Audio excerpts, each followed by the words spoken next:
ꯑꯍꯥꯟꯕꯃꯛꯇꯗ ꯃꯌꯥꯝꯕꯨ ꯈꯨꯔꯨꯝꯖꯔꯤ ꯉꯁꯤꯁꯨ ꯃꯌꯥꯝꯒꯤꯗꯃꯛꯇ ꯑꯩꯅ ꯌꯥꯝꯅ ꯀꯥꯟꯅꯔꯕ ꯒꯣꯔꯃꯦꯟ ꯖꯣꯕ ꯚꯦꯀꯦꯟꯁꯤ ꯑꯃ ꯄꯨꯗꯨꯅ ꯂꯥꯛꯆꯔꯤ ꯑꯩꯅ ꯉꯁꯤ ꯄꯨꯖꯔꯛꯂꯤꯕ ꯚꯦꯀꯦꯟꯁꯤ ꯑꯁꯤꯗꯤ central reserve police force CRPF ꯀꯤ ꯀꯟꯁꯇꯦꯕꯜꯒꯤ ꯔꯤꯀ꯭ꯔꯨꯏꯠꯃꯦꯟꯠꯅꯤ 2023 ꯒꯤ ꯑꯅꯧꯕ ꯍꯧꯖꯤꯛ ꯂꯥꯛꯄ ꯈ꯭ꯋꯥꯏꯗꯒꯤ ꯐ꯭ꯔꯦꯁ ꯑꯣꯏꯕ ꯂꯦꯇꯦꯁ ꯚꯦꯀꯦꯟꯁꯤꯅꯤ ꯍꯥꯏꯔꯤꯕ CRPF ꯀꯤ ꯚꯦꯀꯦꯟꯁꯤ ꯑꯁꯤ ꯑꯣꯜ ꯏꯟꯗꯤꯌꯥꯒꯤ ꯑꯣꯏꯅ ꯚꯦꯀꯦꯟꯁꯤ 9212 ꯚꯦꯀꯦꯟꯁꯤ ꯂꯥꯛꯏ ꯑꯁꯤꯗ ꯃꯅꯤꯄꯨꯔꯒꯤ ꯚꯦꯀꯦꯟꯁꯤ ꯀꯌꯥꯅꯣ ꯍꯥꯏꯕꯗꯨ ꯑꯩ ꯚꯤꯗꯤꯑꯣꯁꯤꯗ ꯑꯦꯛꯁꯄ꯭ꯂꯦꯟ ꯇꯧꯖꯔꯛꯑꯒꯦ ꯑꯗꯨꯒ सिगी थबक असी exam centre Imphal Ukhrul Manipur centre अनी पी दो बोथ मेल एंड फीमेल अनीमक लोन एप्लाई तब है वीडियो से इलिजिबिलिटी क्राइटेरिया हाइट फिजिकल नचिंग लोन एक्सप्लेन तौजगे एग्जाम पैटर्न एग्जाम सिलेबस नचिंग लोन एक्सप्लेन तौजगे जॉब असी 10 पास तंगी जॉबनी है 10 पास पु तौरदी थाबे यारबा गवर्नमेंट जॉबनी जॉब सिजु परमानेंट पोस्टनी अदुना हजिक मैम वीडियो असी नौना थेनबीबो ओरदी वीडियो असी लाइक तौबियो चैनल से सब्सक्राइब तौदिबो ओरगदी चैनल से सब्सक्राइब तौसनबिरमो वीडियो से स्किप तौबिगनु CRPF कांस्टेबल की मतांग द खंगबिनिंग बतारगदी वीडियो से फुल येंबियु हाना मैम फमदा नोनुग निसिंगजरी अदो हारिबा पोस्ट सिगी एज लिमिट हाबे तारे कांस्टेबल ड्राइवर की ओना 21 इयर्स तने 27 इयर्स फौनी अदुगा एज कैलकुलेशन सी 0108/2023 दा कैलकुलेट तौगनी अदुगा हारिबा पोस्ट से ट्रेड्स तोंगा मैम कौको कांस्टेबल हारगा कोबलर कारपेंटर टेलर दुगा gardener painter cook water carrier washerman barber चिंग मेसन प्लम्बर है मखल क्या पोस्ट कौरी इलेक्ट्रिशियन की पोस्ट कौरी हारिबा पोस्ट तोंगान क्वालिफिकेशन करी खेने है मैम हाजगे अदो अयाम थबक अयाम लोइना क्लास 10 पास तौरगा अयाम यादोइनी सी थबक सी अदुगा एग्जाम से कमाई तौनी है मैम हजरगे मागी नोटिफिकेशन ऑफिशियली थोए एप्लीकेशन फॉर्म थाजन होबसी 27 मार्च तक फॉर्म एप्लाई तब यारगनी एप्लाई तौनब लिंक जो आई पिन कमेंट हापचरमगे एप्लाई तब लास्ट डेट असी 25 एप्रिल होगनी एडमिट कार्ड से डेट 20 देना 25 जून फोगी मनुंगदा एडमिट कार्ड से डाउनलोड तब यागनी एडमिट कार्ड से ईमेल नत्रगा पोस्ट करीमता लाओय अखोइना हारिबा डेट 20 देना 25 जून की मनुंगदा डाउनलोड तौगदबनी एग्जाम से 1 जुलाई देना 13 जुलाई फोगी मनुंगदा एग्जाम जे ओइगनी अदुगा मागी पे लेवल हाइबा तारे मागी तोलोब सी 21700 तगी हौरगा 69100 फोगी मनुंगदा पे जे सागनी असी बेसिक नि मागी अलाउंस यारगा तोलोब सिदगी हेंगलखनी अदुगा अप्लाई तौबगी वेबसाइट असी crpf.gov.in मागी ऑफिशियल वेबसाइट सिदा अप्लाई तौब यागनी अदुगा CRPF कांस्टेबल दी यारबा सिलेक्शन प्रोसेस से अहानबदा फिजिकल स्टैंडर्ड टेस्ट ना हाइट वेट मेजरमेंट दो तौरनी अदुगा फिजिकल इफिशिएंसी लमजेन चिंबा लॉन्ग जंप हाई जंप चिंबा दो तौगनी अदुगा रिटन एग्जामिनेशन जी तौगनी सिलोरगा ट्रेड टेस्ट तौगनी अखोना तौरिबा ट्रेड तो अखोना खलिबा पोस्ट की मतुंगिना ट्रेड टेस्ट तोंगान तौगनी असिदा मागी क्वालिफाइंग मार्क पु योरदी यारे सिदा तोंगानबा एक्स्ट्रा मेरिट लिस्ट थीबगी मार्क यावदे मेरिट लिस्ट ती अखोना CBT हाबा तारे रिटन एग्जामिनेशन तौबजे असिदगी सिगी मार्क से मेरिट लिस्ट लेपकदबनी दो मागी एग्जाम से इंग्लिश ता क्वेश्चन 15 मैथ्स ता 15 GK अमदी जनरल अवेयरनेस ता क्वेश्चन 15 ले रीजनिंग दा क्वेश्चन 15 पुन्ना क्वेश्चन चामनी पुंग अनी की मतम पीगनी दुका मल्टीपल चॉइस नि नेगेटिव मार्किंग 1/4 लेगनी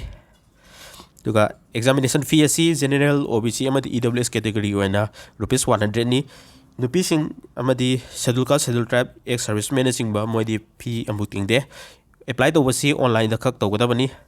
दुगा मैम गवर्नमेंट जॉब खुदिमक्की टेस्ट सीरीज नचिंबा previous year question study material नचिंबा मॉक टेस्ट नचिंबा थानिंगबा लेरगदी ख्वाइदगी फबा एप असी टेस्टबुक नि टेस्टबुक असिदा पास अन यावपनी सिदा पास त संगगा टेस्टबुक पास सिलेक्शन बियो गवर्नमेंट जॉब खुदिमक्की टेस्ट सीरीज मॉक टेस्ट नचिंबा सेक्शनल वाइज दुगा सब्जेक्ट वाइज लोइना फंगनी सिदा सही अमगी पास सी लई मतमदा खोइन एक्स्ट्रा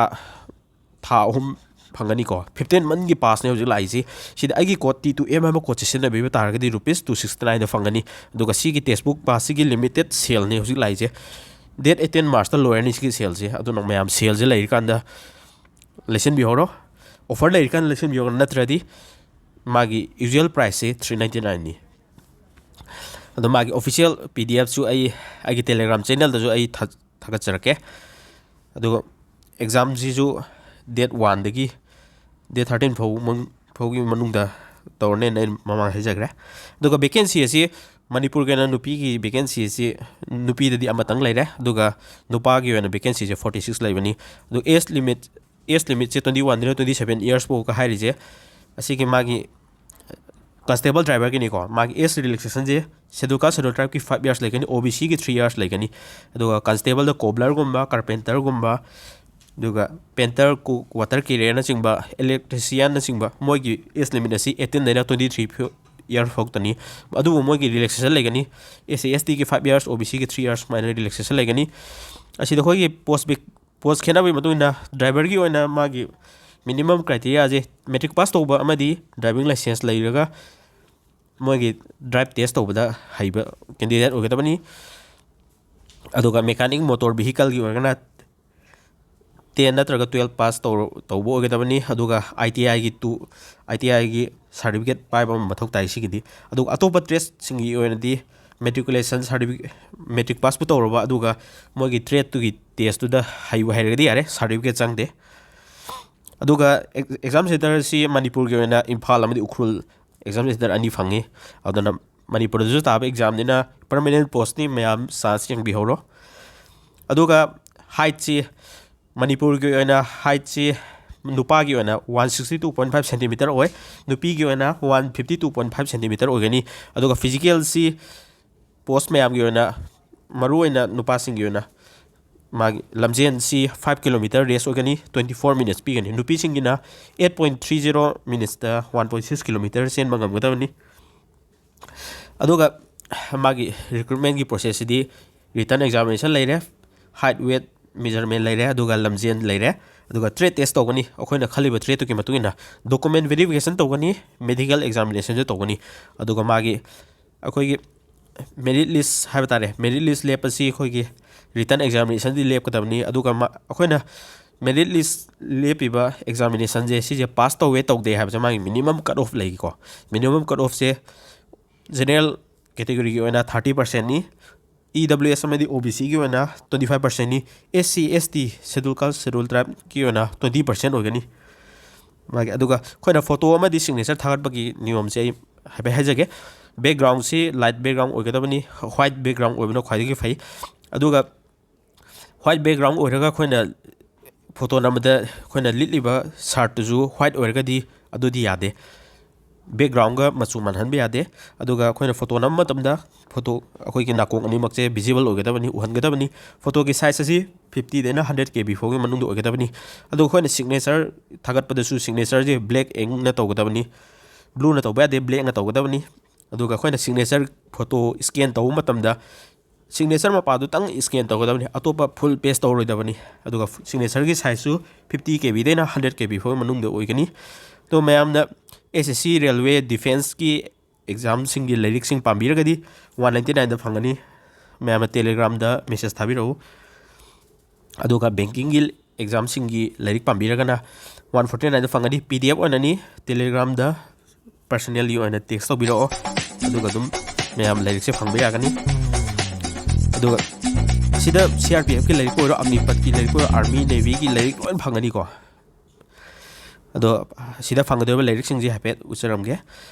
सब्जेक्ट वाइज लोना मैथमेटिक्स की लाइरिक रीजनिंग की लाइरिक GK की लाइरिक इंग्लिश की मैथ्स की लोना सब्जेक्ट वाइज कंप्यूटर की लाइरिक लोना गवर्नमेंट जॉब खुदिमक हंगबा सिलेबस लोना कंप्लीट ओबा लाइरिक आतनी मैमना फंगदुइसे रीजनिंग